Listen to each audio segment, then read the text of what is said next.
Hello students, I am doctor Raju Sharma. आज हम अध्ययन करेंगे पर्वत निर्माण के विषय में डेली के महाद्वीपीय विसर्पण सिद्धांत का। डेली ने अपना महाद्वीपीय विसर्पण सिद्धांत अपनी पुस्तक आवर मोबाइल अर्थ में प्रकाशित किया। यद्यपि डेली के सिद्धांत में महाद्वीपीय प्रवाह का आभास होता है, लेकिन उनका प्रवाह वेगनर और टेलर के समान बड़े पैमाने पर नहीं हुआ।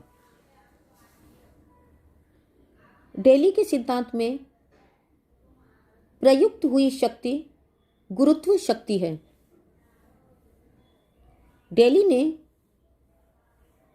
गुरुत्व शक्ति के अतिरिक्त महाद्वीपीय प्रवाह के लिए प्रयुक्त अन्य किसी भी शक्ति का सहारा नहीं लिया।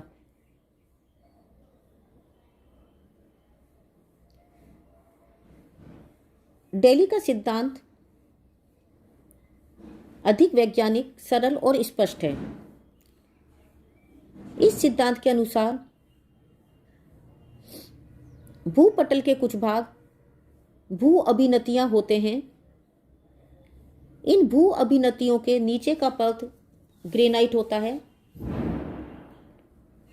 यह ग्रेनाइट परत टूटकर अपने नीचे की परत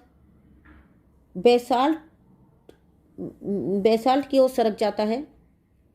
भूपटल के टूटे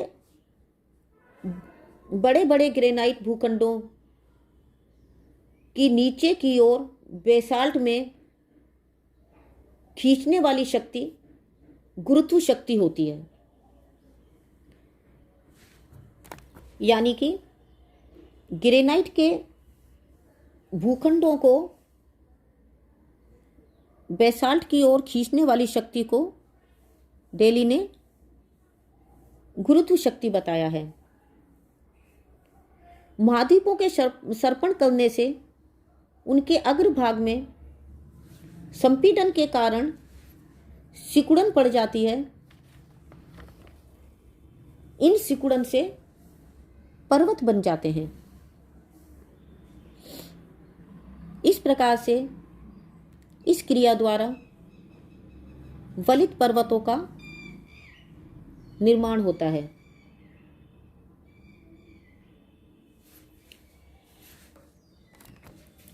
डेली की धारणा है कि आदिम काल में स्थल और जल का सुनिश्चित वितरण था।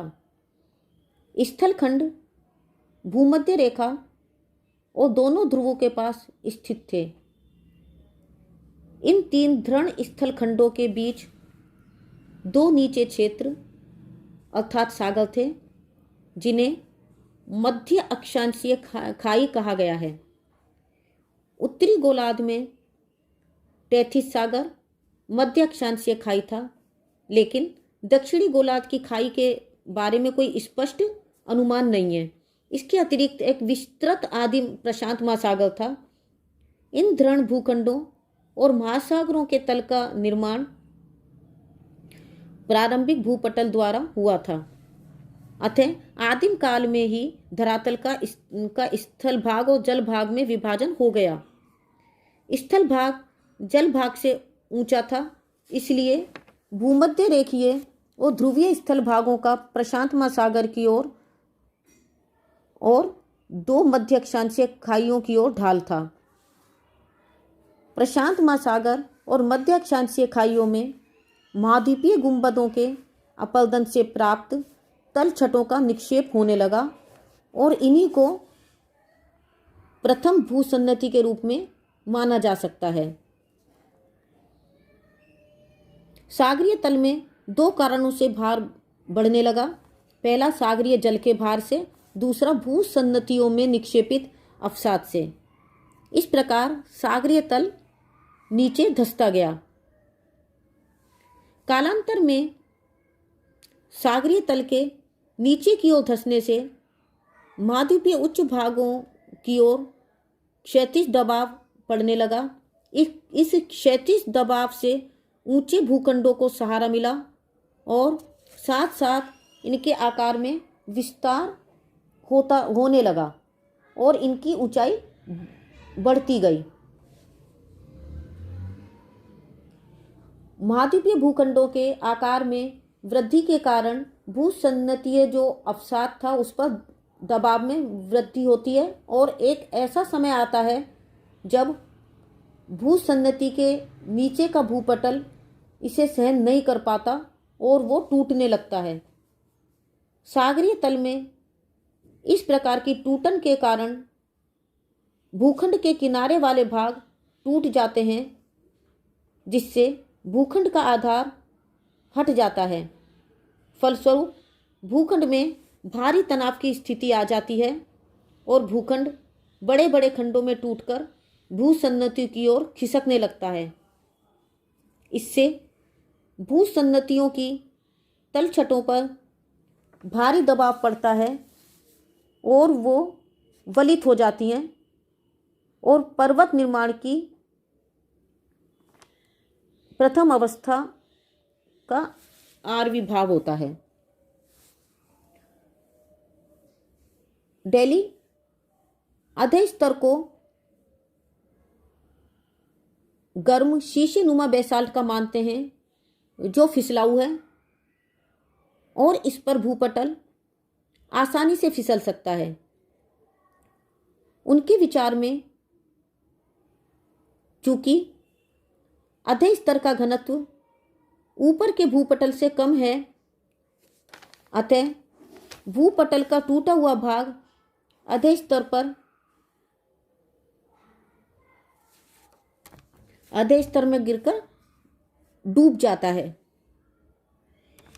तो इस प्रकार से अधः स्तर का घनत्व ऊपर के भूपटल से कम होने के कारण भूपटल का टूटा हुआ भाग तो अधः स्तर में गिरकर डूब जाता है, लेकिन इसके विपरीत भूसन्नति में निक्षेपित तलछट भूसन्नति की तली के टूटने पर भी अधः स्तर में नहीं डूबता बल्कि उस पर तैरता रहता है, क्योंकि भूसन्नति के अवसाद का घनत्व अधः स्तर के घनत्व से कम होता है। इस कारण भूसन्नति का मलबा अधिकाधिक वलित होता है और पर्वत निर्माण का द्वितीय चरण संपन्न होता है। इस आधार पर डेली ने बताया कि महाद्वीपीय खंडों की जितनी ही अधिक फिसलन होगी, भूसन्नति के मलबे का उतना ही अधिक संपीड़न होगा और उतने ही ऊंचे और विस्तृत पर्वतों का निर्माण होगा।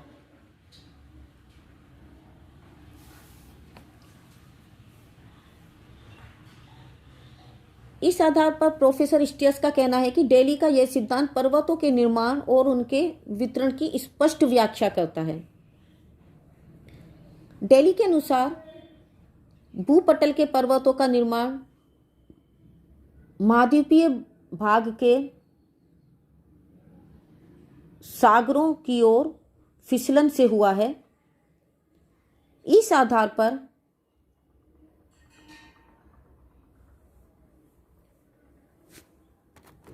पश्चिम से पूर्व फैले हुए आल्प्स हिमालय श्रृंखलाओं का निर्माण महाद्वीपीय भाग के मध्य अक्षांशीय खाई की ओर फिसलन से हुआ है और उत्तर से दक्षिण फैले रॉकीज और एंडीज पर्वतों का निर्माण महाद्वीपीय भाग के प्रशांत महासागर की ओर फिसलन से हुआ है।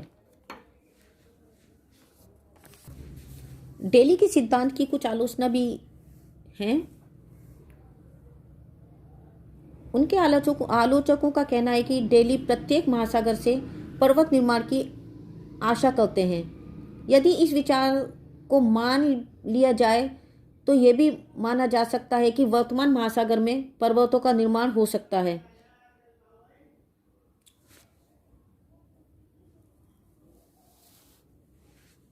उदाहरण के लिए वर्तमान समय में प्राय प्रत्येक महासागर या सागर में समीपवर्ती भागों से अनाच्छादन से प्राप्त मलबे का निक्षेपण हो रहा है। इस सिद्धांत के अनुसार किसी न किसी समय में इन भागों में पर्वत निर्माण की आशा की जा सकती है। यदि अटलांटिक महासागर को ही लिया जाए तो क्या इससे पर्वत निर्माण संभव है? ये स्पष्ट है कि यदि समस्त अमेरिका महाद्वीप यानी कि दोनों महाद्वीप उत्तरी और दक्षिणी अमेरिका का अपरदन हो जाए और उनका अटलांटिक महासागर में निक्षेपण हो जाए तो भी यह मलबा इतना अधिक नहीं हो सकेगा कि अटलांटिक महासागर भर जाए। तो इस प्रकार से उनके सिद्धांत की आलोचना भी हुई है। तो बच्चों, आज हमने पर्वत निर्माण के विषय में दिल्ली के महाद्वीपीय विक्षेपण सिद्धांत का अध्ययन किया। आज के लिए बस इतना ही। Thank you.